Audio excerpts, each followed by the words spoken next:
have a more unisex tone, whereas a scent like, if you're looking for Oriental vanilla, and you're looking at like VS by Versace, and some of the other, the Oriental Woody, the Oriental vanilla, like Lolita Olympica, you might have more warmth to the scent, and it may be a little stronger, but if you start moving towards the woody floral musks, then, you take out the stronger ingredients and you have more of a smell that's more unisex. The musk in a lot of those can be an addicting musk, like in Fahrenheit and in Burberry Touch, they have very good musk, and the florals work perfectly in with it.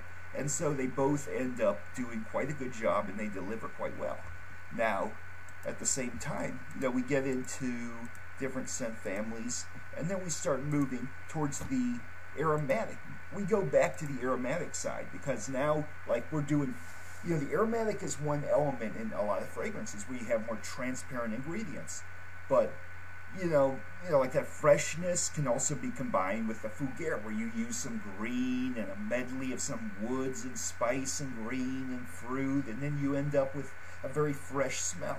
And like Unforgivable did the fougere, and they have a lot of aromatic fougeres, but then you also have the Oriental fougeres, where you have this medley, but then they warm it up, and you end up with like Le Male in that category, where you have this vanilla and mint, and the Artemisia, and, the agarwood.